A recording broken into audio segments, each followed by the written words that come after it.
오늘은 고난주간 성금요일입니다. 예수님이 십자가에 못 박혀 죽으신 그날을 기억하고 묵상하는 날입니다. 기독교는 십자가의 종교이죠. 우리는 십자가에 달리신 하나님을 믿는 사람들입니다. 성경의 복음서는 놀랄 만큼 예수님의 죽으신 일에 집중하고 있죠.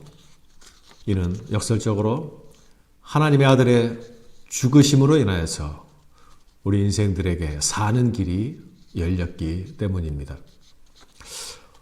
오늘 묵상 본문은 십자가에 못 박히신 예수님이 조롱과 모욕 가운데서 죽어가셨다는 사실을 보여줍니다.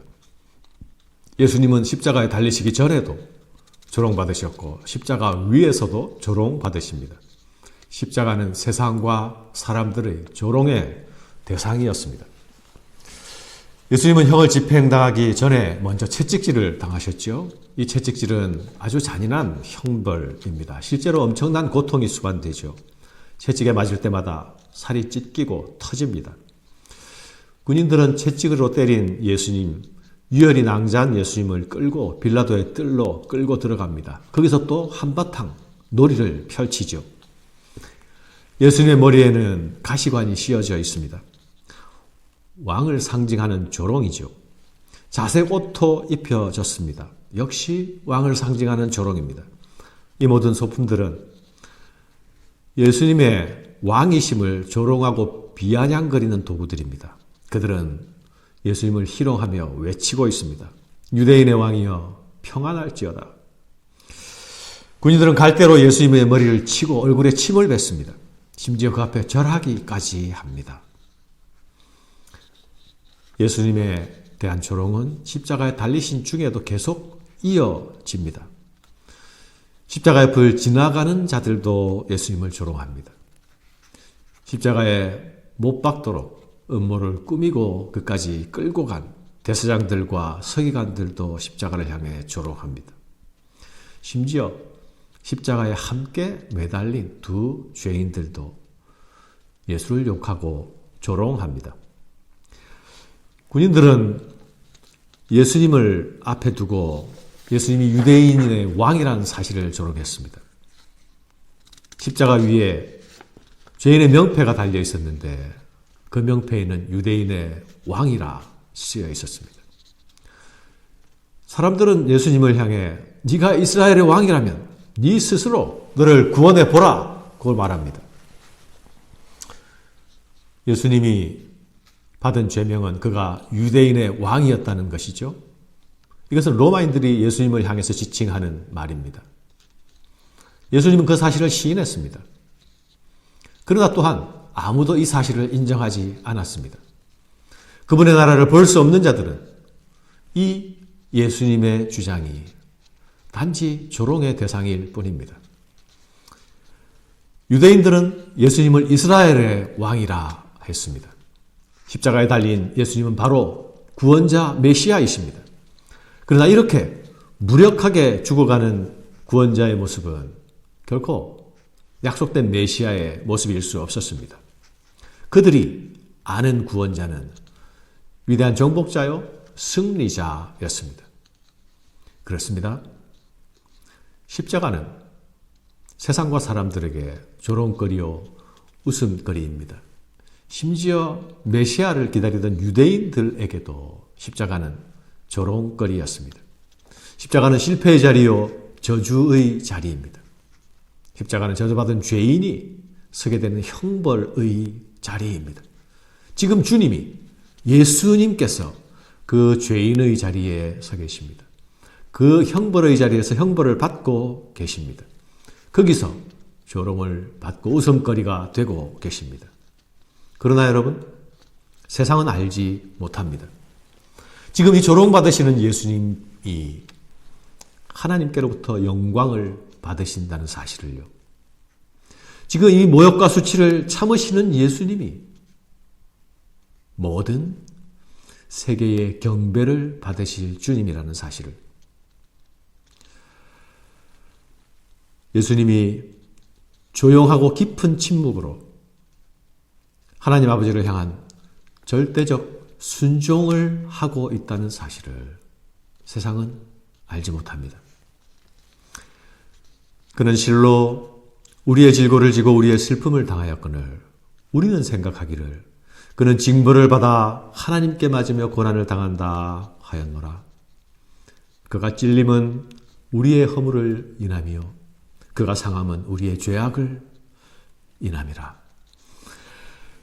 예수님은 이 모든 고통을 철저히 분명한 정신, 맑은 정신으로 받아내셨습니다.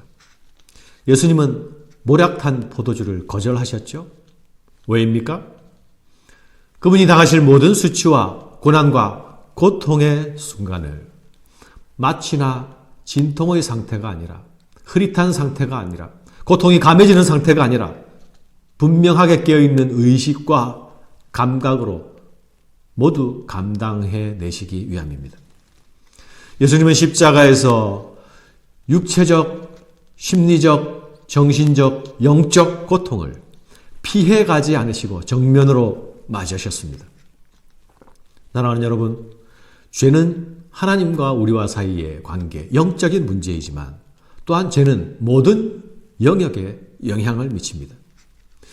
죄의 비참은 우리의 육체적 고통과 아픔을 만들어냅니다. 예수님이 십자가에서 고통을 정면으로 대면하신 것은 죄로 인해 실제적 고통 가운데 있는 우리를 위하여서이십니다. 사랑하는 여러분, 예수님의 십자가 사건에서 의외의 한 사람이 등장하고 있습니다. 그가 누구입니까? 바로 구레네 사람 시몬이죠. 이 사람은 십자가를 처형장까지 지고 가는 길에서 우연히 마주친 사람입니다. 자신의 의지와 상관없이 억지로 예수님의 십자가를 대신 집니다. 십자가를 지고 가다가 기진하여서 더 이상 질 수 없어 쓰러지는 예수님을 대신하여서 그 십자가를 대신 지고 갔습니다. 마가는 그의 복음서에서 예수를 따르는 길, 제자도에 대하여서 말하고 있었습니다. 제자가 되는 길은 십자가를 지고 따르는 길이라 했습니다. 고난의 길을 따라가는 길이라 했습니다. 이 갑자기 등장한 구레네 사람 시몬은 주님의 마지막 순간에 또한 제자가 가야 하는 길의 전형이 됩니다. 사실 이 길에 있어야 할 사람은, 이 일을 해야 할 사람은 따로 있었죠. 아마도 베드로나 야고보나 요한이어야 했을 것입니다. 아니면 다른 제자들도 마찬가지입니다. 그러나 더 이상 십자가를 지고 갈 수 없이 쓰러져 지치신 예수님 주위에 제자들의 모습은 보이지 않습니다. 대신 구레네 사람 시몬이 이 역할을 감당합니다. 마가는 그를 알렉산드와 루포의 아버지라고 소개합니다. 아마도 마가의 독자들이 그들을 알고 있었기 때문에 이름을 거명하여 소개했겠죠. 시골에서 우연히 유월절을 지키러 그 길을 지나가던 한 순례자가 십자가의 길 비아 돌로로사에서 우연히 십자가와 마주치고 우연히 예수님과 마주치고 그리고 억지로 십자가를 집니다. 그리고 그의 미래, 그의 집안, 그의 후손들은 하나님의 자녀, 하나님의 권속이 되는 축복 안으로 들어갑니다. 사랑하는 여러분, 우리는 십자가에 달려 죽으신 예수님을 하나님의 아들로 믿는 사람들입니다. 수치와 모욕을 당하는 순환의 길이 곧 영광에 이르는 길이라는 사실을 아는 자들입니다. 믿음의 사람들은 영광의 순간, 승리의 순간이 아니라 고난과 수치의 순간과 상황에서 그 믿음이 진정으로 입증됩니다. 정복자로서의 시위가 아니라 깊은 침묵과 믿음의 인내로서 하나님의 아버지 되심을 드러냅니다.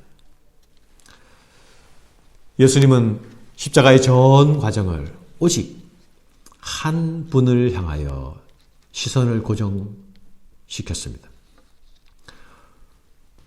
고통 가운데서도 모욕 가운데서 오직 한 분만 바라보았습니다.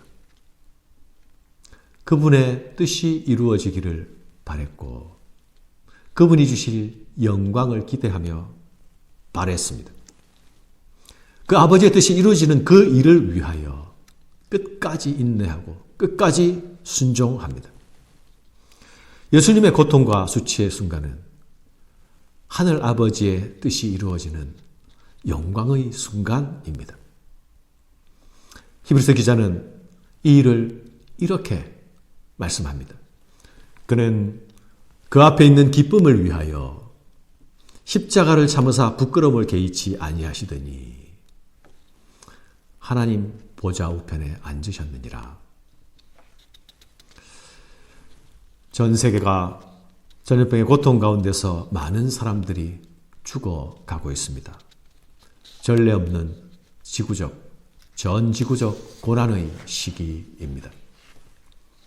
이 어려운 시기에 고난 당하신 그리스도를 아는 자답게 제자의 길이 어떤 길인지 아는 자답게 우리의 시선을 하나님께로 고정하고 묵묵히 깊은 인내로서 순종하며 나아가는 여러분들이 되시기를 바랍니다. 감사합니다.